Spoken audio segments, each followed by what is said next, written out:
The girl with the crimson hair stood by the second-floor ledge, looking at the main school entrance. Students rushed through the passage, hurrying somewhere. Classes were about to begin, but the boy she was worried about was still missing. No, she wasn't overly anxious. After all, they were linked by a clan channel, and if anything had happened, she would have known immediately. Yesterday, she had spent the entire night nursing him, expecting an attack at any moment, and then escorted him to school and watched him all day. Yet nothing happened. Everything was quiet. And this was strange. She expected the attackers, whoever they were, to make their presence known. Then, at least, she could clarify the situation and understand who was behind it. Her servants were ready to assist at any moment. Despite the injuries from the last battle, all of them were thirsty for a rematch. No one was satisfied with how things had ended last time. It was their first defeat, and they could not forget such humiliation. But everything was quiet. Strange. This is very strange indeed. "Are you looking for your newly acquired servant, Riaz?" The familiar voice of her friend sounded from behind. "It seems you'll see him soon." The girl turned around. The cool figure of her friend stood before her, but Riaz knew that was just a mask. How many years had they known each other? "What makes you say that, Sona?" "Well, listen to the noise coming from outside. The commotion is even greater than when you enter the school through the main entrance, Riaz." A sarcastic smile appeared on her lips. "And that means a certain problematic individual is accompanying him." Outside, there were indeed many girls' screams. They contained notes of mockery, contempt, disgust, and anger, but they were also mixed with notes of admiration, delight, love, and even worship. Such a cacophony of sounds occurred in only one case. A certain brother and sister appeared at school together. She had been so deep in thought that she hadn't even noticed it. She shook her head and chastised herself for the oversight. "I need to pull myself together." "Yes, Sona, you're right. I've been completely lost in thought." "Still thinking about that incident? Did you find anything out?" "No, Sona, everything is quiet. Nothing. I even spent the last night at his house and then observed all day, but nothing happened. The same tonight. I left familiars to watch over him, but again, silence. It's strange." "Why are you surprised, Riaz? Considering how much noise they made last time, lying low for a while is a perfectly reasonable decision." "I don't know. I wouldn't give up so easily." "Don't compare yourself to ordinary humans. That has always been your most foolish mistake."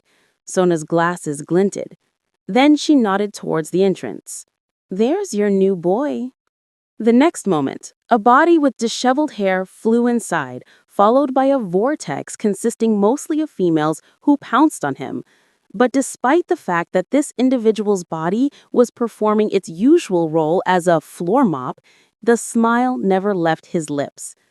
"He's true to form, just like their whole perverted trio," Sona added, scrutinizing not only the boy's figure, but also the two bodies nearby in the same pitiful state, yet who were also still smiling.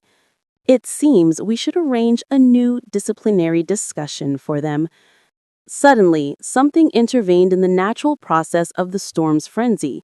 The living sea of girls' skirts parted, as if Moses himself was passing through it, and a small figure emerged.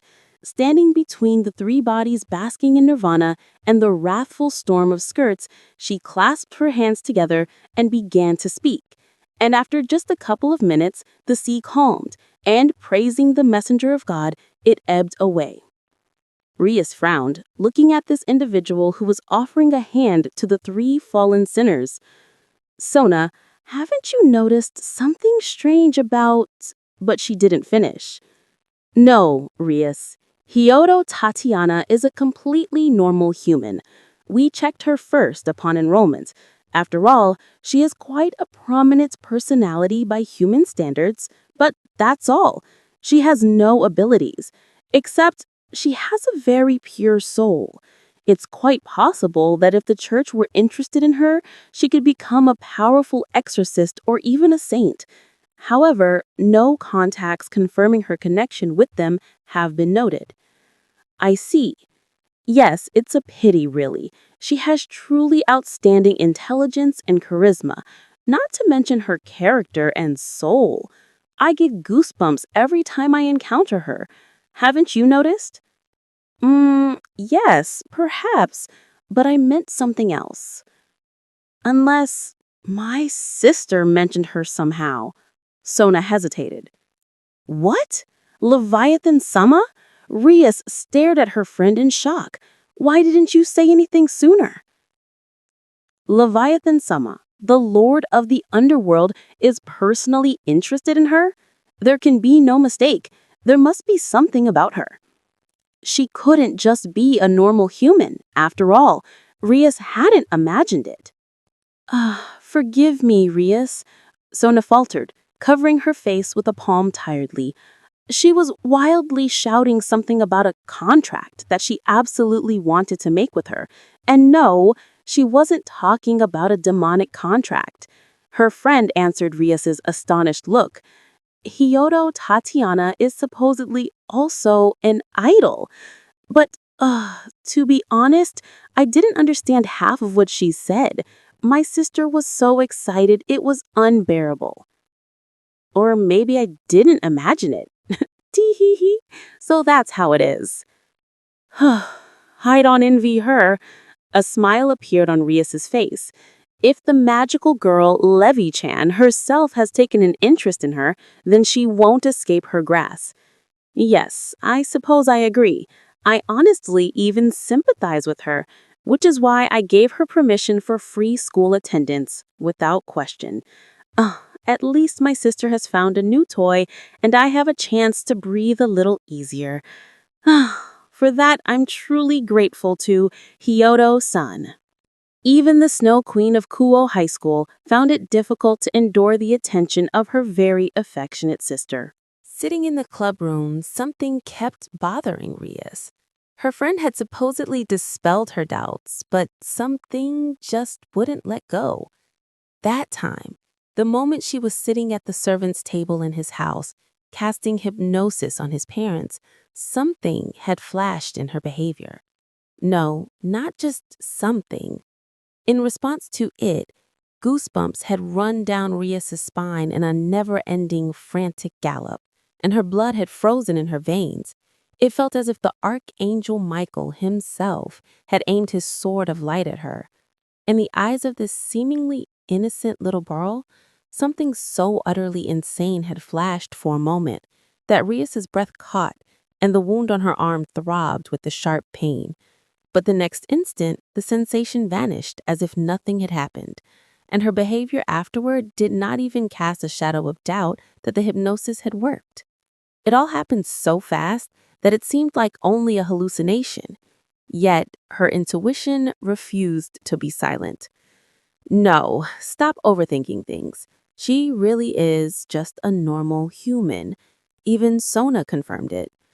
Besides, if there was really anything suspicious about her, Leviathan Sama wouldn't have just left it alone, considering they attend the same school as Sona. President, you called. A voice sounded at the door. She lifted her head. Her new servant appeared in the doorway, openly staring at her chest as always. Rias even found this amusing, as if she had acquired a wayward little brother. Yes, Issei, come in. The boy entered the room and sat down on the sofa nearby. He desperately tried not to openly stare at her chest, but he was failing badly. His gaze drifted below her face every second. He, the girl smirked to herself. Despite his usual lewd smile, something seemed to be bothering him. Is something wrong, Issei? Yes, President. This morning I was near the church and... He finished his story. The girl was speechless. What an idiot! I left him alone for just one day, and he's already asking for trouble? Of course, it's still unclear who exactly attacked him, but the probability was high that the enemy belonged to the church. She wanted to scold him, but she realized it was her mistake. He didn't know anything. He was very young, completely unfamiliar with this world. She herself hadn't wanted to burden him unnecessarily, so she kept quiet about the large-scale battle that night. He couldn't have done anything anyway. He would have just squirmed. But still, she should have told him something. The moment she looked away, he met some nun and even escorted her straight to the potential enemy lair. But at least he had enough sense not to enter their territory. She needed to prevent such things in the future. Issei, do not go near the church again. Don't forget that you are a devil now. The church and devils are bitter enemies. You can't even imagine what exorcists are capable of. And if they have a sacred gear, they are very dangerous opponents. Even though you awakened your sacred gear, you are on completely different levels. They could kill you on the spot and you wouldn't even have time to realize what happened. Not to mention that a devil visiting a church could easily provoke a war between factions. He stared at her stupidly, blinking in confusion. Yes, President, I'm sorry. I felt something like that myself, as if my legs were screaming at me to run away from there. He bowed his head and muttered, It's a pity, that girl was so sweet. He's so naive. Of course, something like this wouldn't easily provoke a war, but scaring him for his own good won't hurt, especially until the main problem is sorted out. Still, so he did feel something there? I need to investigate. I thought that church was empty, but it seems there is something there. I was especially worried about the nun he mentioned. A healing-type sacred gear? They are quite rare. I would need to gather information. I had to act cautiously. It seemed Issei had a dragon-type gear, very similar to the boosted gear. True, he couldn't fully use it yet, so we couldn't definitively confirm this fact, but the probability was very high. I did spend 8 pawns on him, after all. And the mana explosion at Pawn Awakening was very powerful, as if his gear had absorbed a lot of energy from somewhere and was just waiting for a chance to release it all at once. Consequently, his gear evolved upon awakening. No wonder they were specifically hunting him. He needed to be more careful. It's all right, Issei, as long as you understand. The girl smiled, which made the boy flare up. Hoo-hoo, he's so amusing. His mood changes so quickly and how fun it is to tease him. But no, now was not the time for that. It was important to introduce him to the world of devils. Today presented a suitable opportunity. Issei, a mission came in from the Duke today to eliminate a stray devil. This is a part of our work as devils, besides contracts. Are you ready to see everything with your own eyes? Wiping the drool that trailed from his mouth, he instantly jumped up from the sofa and stood at attention. Yes, of course, President. I'll do anything for the sake of my future harem. His eyes shone with enthusiasm, though they were again directed slightly lower than appropriate.